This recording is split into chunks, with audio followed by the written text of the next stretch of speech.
Good morning, and here I am. I'm on the banks of the Yarra River, right underneath the Westgate Bridge. And what I'm going to do this morning, I'm going to put my camera on the windscreen of the car and give you a driver's view of going up and over the Westgate Bridge, heading west and heading east. I'm looking west towards me here, so I'm on the east side of the river at the moment, and I'll tell you a bit about the sad old history of the bridge as well. Okay, I'll see you in the car.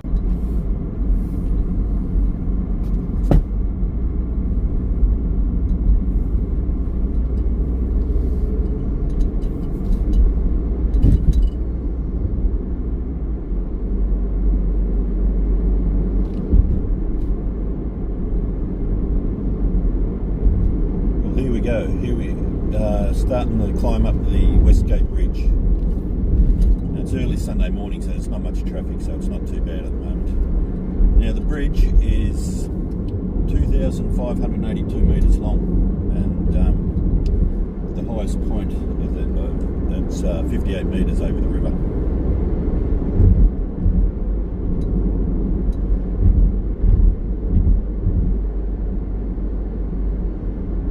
You can see that barrier there on the left-hand side. That's that was put up for to help prevent suicides. So probably going back 15 years now, I suppose. It was very well known that a lot of people jumped off the bridge here, unfortunately. And then three pretty high-profile cases altogether. One, a young mother in 2008 jumped off here with a 22-month-old son. Bloke, he stopped up here and threw his young daughter off the bridge, unfortunately, a 4-year-old girl. And then another week after that, a young fella jumped off, 17 years old, was apparently cyberbullied, and actually turned out to be the first cyberbullying case of a suicide in Victoria. So what happened, they've erected these fence on both sides of the bridge, and apparently it's brought the suicide rate down by 85%. So some people actually must still be able to climb up and jump over, which is unfortunate. But anyway, let's hope they can get the help they need. Anyway, so we're going down the other side. We're looking out the western suburbs there. I mean, the view's not great. When we jump in the car and go back out the other side, we'll get views of the city.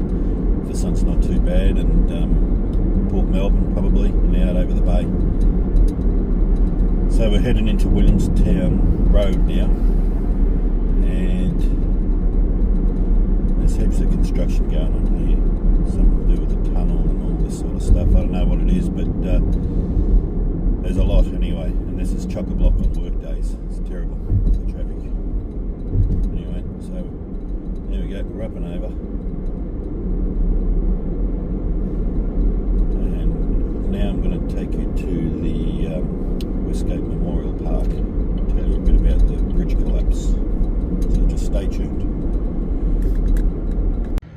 Yeah, so I've made it over to the west side of the Westgate Bridge, looking back towards the city there. Hopefully the sun's been blocked out by my head because it's pretty bright at the moment. We'll go for a walk under the bridge on this side. I'm not sure if we can get to the Memorial Park because of all the roadworks and everything that's going on. It's all blocked off, and there's builders' sheds and a whole lot around there. But I'll tell you about the fall of the bridge, when the bridge fell down October 15, 1970. Unfortunately, 35 workers died that day. Tragic circumstances. And anyway, we'll get a bit closer and I'll tell you a bit about it.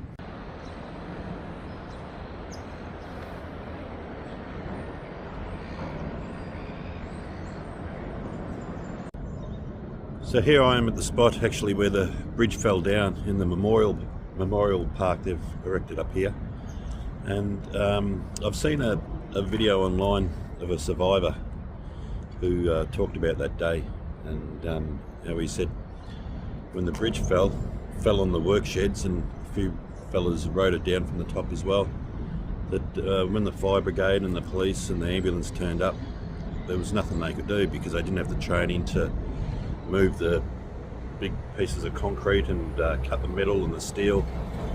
And so the workers actually on the job had to actually, for 3 days after the collapse, they worked to get the bodies, retrieve the bodies from under all the rubble. And so none of the emergency services, he said it wasn't their fault, they couldn't drive the cranes or knew how to use the oxyacetylene or anything like that. And so the workers worked for 3 days, and then after that they were given a week's pay and no job. And also there was no counselling, there was nobody went to visit the families.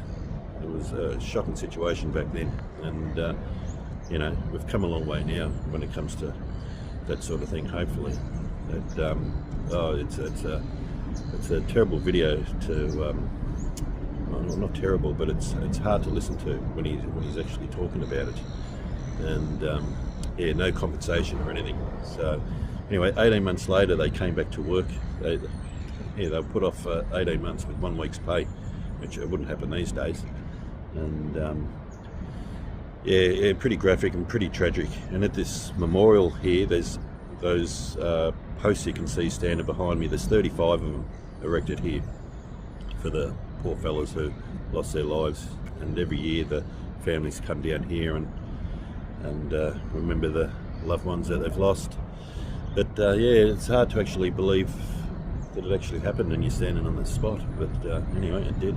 It's a terrible tragedy, and it's the worst industrial accident in Australian history. 35 workers losing their lives all at once, and as I've said numerous times, terrible tragedy, terrible for the families as well, and those workers, they got laid off, and then they had 35 funerals to go to after that. And the whole community, Melbourne wouldn't have been like it is now, would have been a lot smaller back in 1970. You imagine the impact would have had on the whole community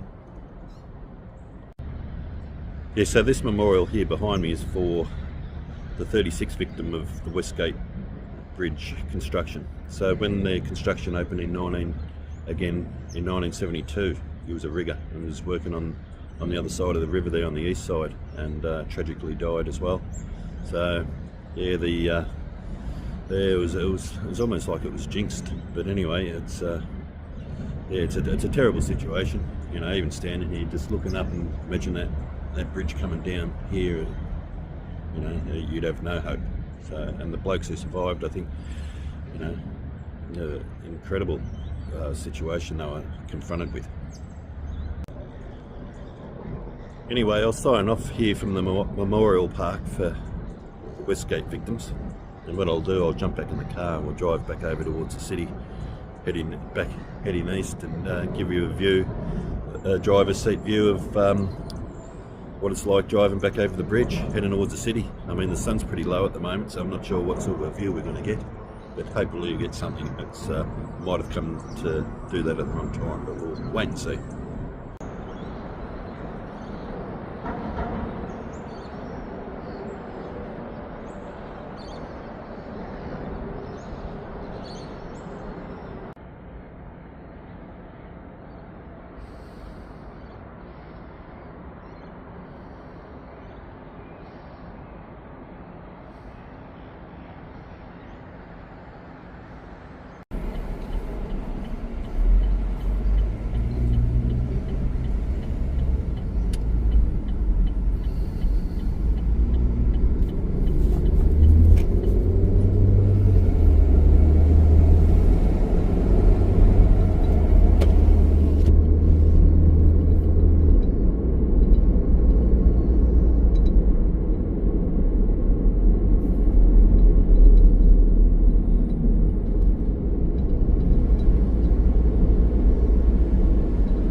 Up over the bridge again, headed back towards the city. And I'm going to let this big truck get in front of me.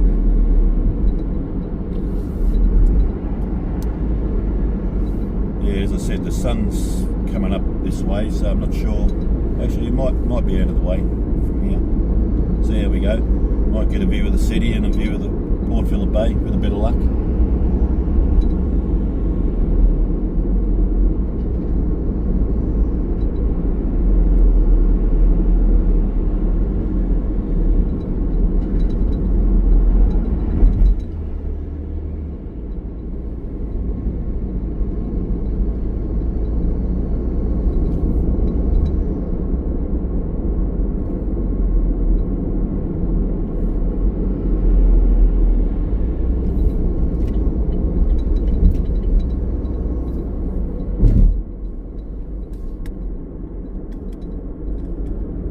You can see the city over that side there. If you look straight ahead, that's Port Melbourne straight in front of us there.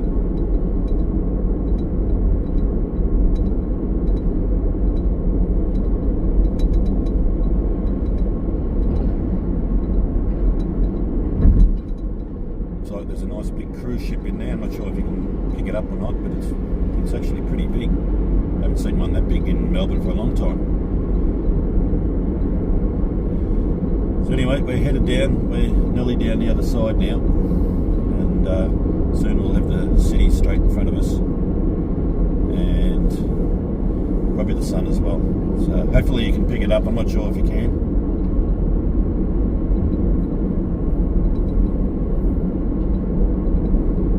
Anyway, there it is. Anyway, there's my little trip over the Westgate Bridge, going up and over both sides, and a bit of the unfortunate history of the bridge as well, you know, making the bridge and then the history after that as well. But anyway, hope you enjoyed the video. If you did it, please like and subscribe, and I'll see you in the next video. Thanks for watching.